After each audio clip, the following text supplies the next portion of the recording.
प्रभु तेरी वाणी जीवन की रोटी, नैनों की ज्योति अंधेरा मिटाती।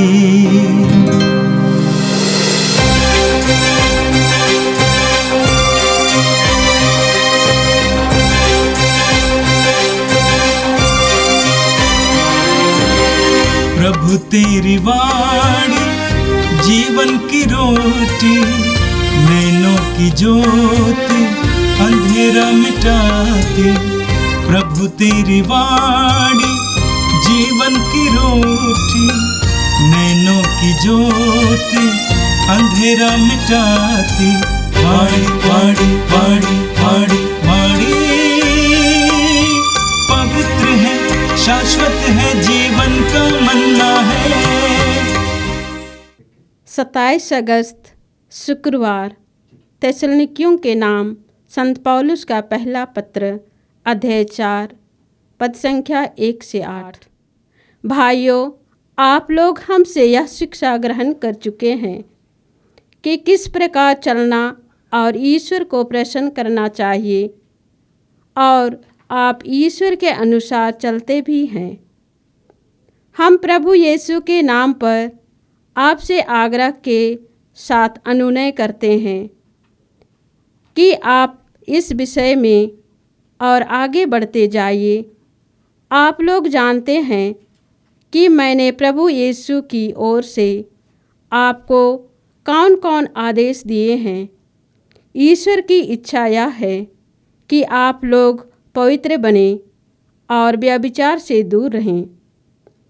आप में से प्रत्येक धर्म और औचित्य के अनुसार अपने लिए एक पत्नी ग्रहण करे, यह गैर यहूदियों के तरह जो कि ईश्वर को नहीं जानते, कोई भी वासना के वशीभूत ना हो, कोई भी मर्यादा का उल्लंघन ना करे, और इस संबंध में अपने भाई के प्रति अन्याय नहीं करें, क्योंकि प्रभु इन सब बातों का कठोर दंड देता है, जैसा कि हम आप लोग को स्पष्ट शब्दों में समझा चुके हैं।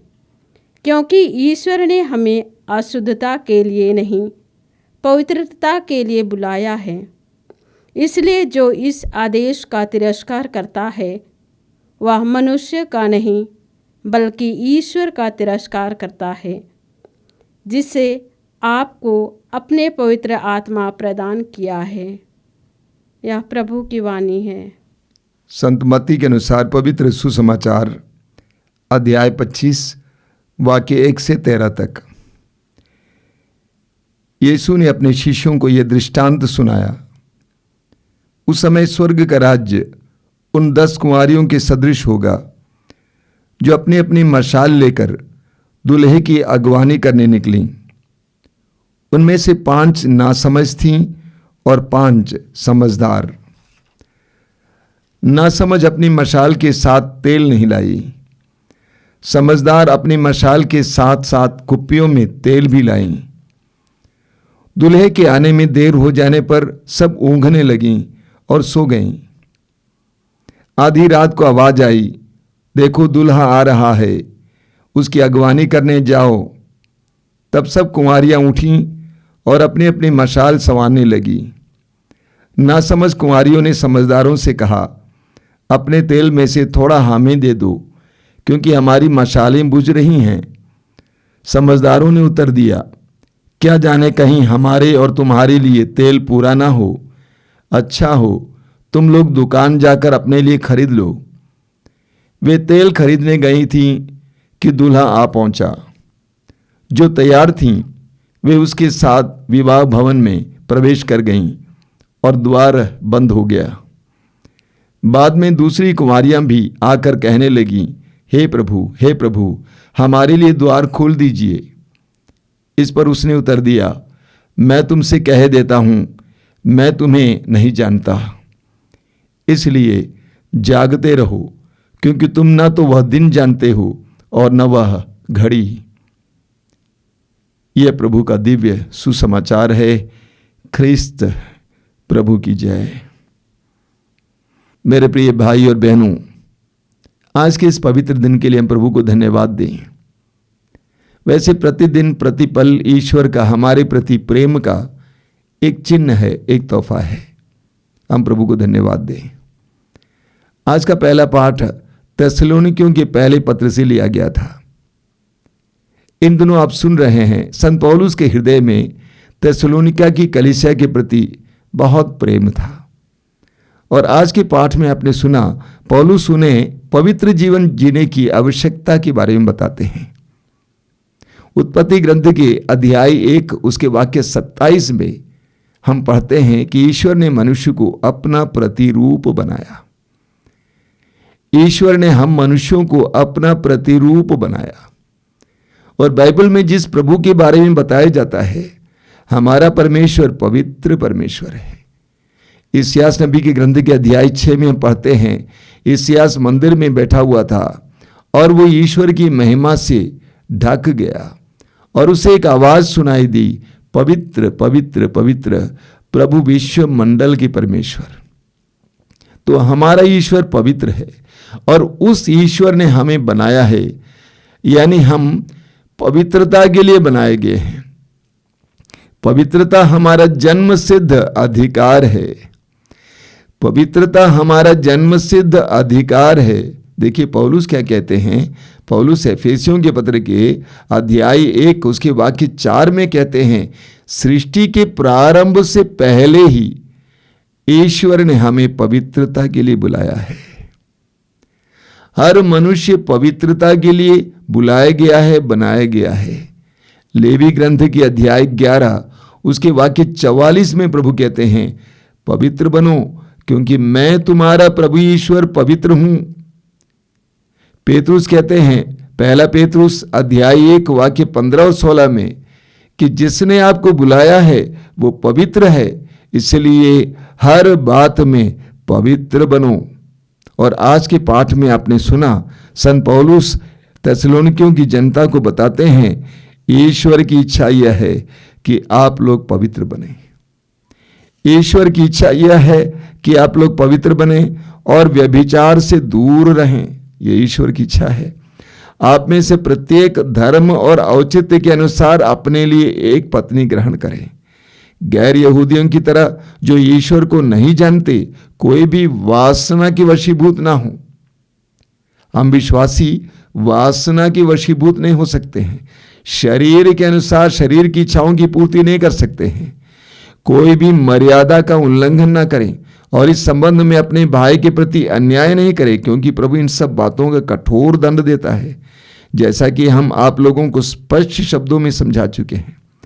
ईश्वर ने हमें अशुद्धता के लिए नहीं, पवित्रता के लिए बुलाया है। इसलिए जो इस आदेश का तिरस्कार करता है वह मनुष्य का नहीं बल्कि ईश्वर का तिरस्कार करता है, जिसने आपको अपना पवित्र आत्मा प्रदान किया है। पौलुस स्पष्ट शब्दों में कहते हैं कि हर व्यक्ति धर्म और औचित्य के अनुसार अपने लिए एक पत्नी ग्रहण करें और संतुष्ट रहें, वासना के वशीभूत ना रहें, शरीर के अनुसार ना चलें बल्कि प्रभु के वचन के अनुसार चलें, अपवित्रता से दूर रहें, व्यभिचार से दूर रहें। आज हम प्रभु से प्रार्थना करेंगे कि प्रभु हमें पवित्र जीवन जीने के लिए कृपा दीजिए। हमारे व्यक्तिगत जीवन में, पारिवारिक जीवन में पवित्रता हो, पति पत्नी के बीच पवित्रता हो, भाई बहन के बीच पवित्रता हो, माँ बाप और बच्चों के बीच पवित्रता हो। आज हम संसार भर में पवित्रता के लिए प्रार्थना करेंगे। हम जानते हैं कितनी अपवित्रता फैलती जा रही है। ऐसे माहौल में हम विश्वासियों का परम कर्तव्य है कि हम पवित्रता का जीवन जिएं और पवित्रता के लिए प्रार्थना करें। और आज के सुसमाचार में प्रभु यीशु प्रभु से मिलने के लिए तैयार रहने की आवश्यकता के बारे में बताते हैं। इसको समझाने के लिए प्रभु यीशु एक सुंदर दृष्टांत सुनाते हैं। 10 कुंवारियों का दृष्टांत। 10 कुंवारियां, 10 कन्याएं दूल्हे से मिलने के लिए, दूल्हे की अगवानी करने के लिए निकल पड़ती हैं। अपने साथ मशालें भी लिए थे। उनमें से 5 कुंवारियां 5 कन्याएं मूर्ख थीं, उन्होंने अपने साथ मशालों के साथ साथ तेल नहीं लिया था। लेकिन अन्य समझदार थी, बुद्धिमान थी, उन्होंने अपने साथ मशालों के साथ साथ तेल भी लिया था। जैसा कि हमारे देश के उत्तर भारत में होता है, विवाह रात के समय हुआ करता था और दूल्हे के आने में देर हो गई, सभी लोग सो गए। आधी रात में आवाज आई कि दूल्हा आ रहा है, अगवानी करने के लिए तैयार हो जाओ।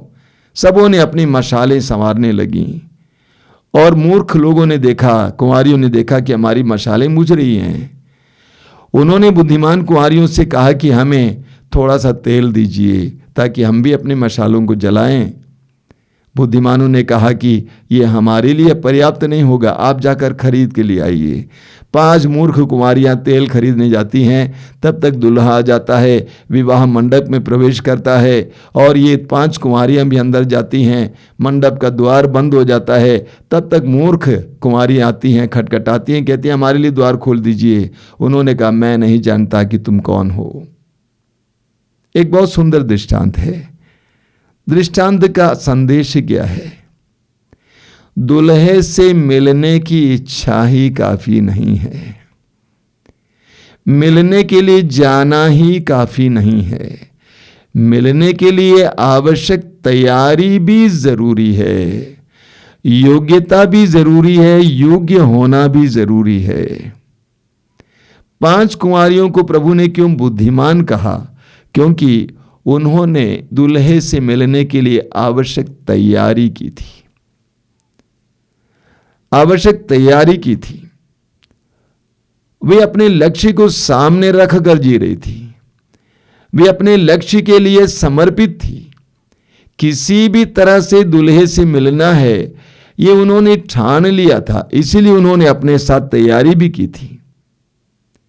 उनके अंदर एक दृढ़ता थी, वे दृढ़ संकल्प थी, उनके अंदर उत्साह था दूल्हे से मिलने के लिए, इसलिए जानबूझकर उन्होंने तैयारी की थी।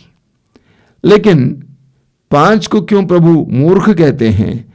क्योंकि उन्होंने तैयारी नहीं की थी। निकल तो पड़ी लेकिन तैयारी नहीं की थी, उनमें उत्साह की कमी थी। उन्होंने अपने लक्ष्य के प्रति अपने आप को समर्पित नहीं रखा था। 5 समझदार कुंवारियां जा रही हैं, उनके साथ हम भी चलते हैं। वे आलसी थी, उन्होंने सोचा कि हो सकता है कि तेल कम पड़े तो उस समय देखा जाए। आलसी थी, समय रहते भी उन्होंने अपने लिए तैयारी नहीं की थी, इसलिए वे दूल्हे से मिल नहीं पाए। घर छोड़ के चले जरूर, लेकिन लक्ष्य की प्राप्ति नहीं हुई। ये न केवल आध्यात्मिक बात है, संसार की भी यही बात है। कई लोग जीवन में निकल पड़ते हैं, काम करते हैं, लेकिन उनको लक्ष्य की प्राप्ति नहीं होती है। लेकिन जो समझदार हैं, जिन्होंने तैयारी की है, जिनके अंदर उत्साह है, जो लक्ष्य को सामने रखकर जीवन जीते हैं, वे जीवन में सफल होते हैं। ये तेल क्या होता है?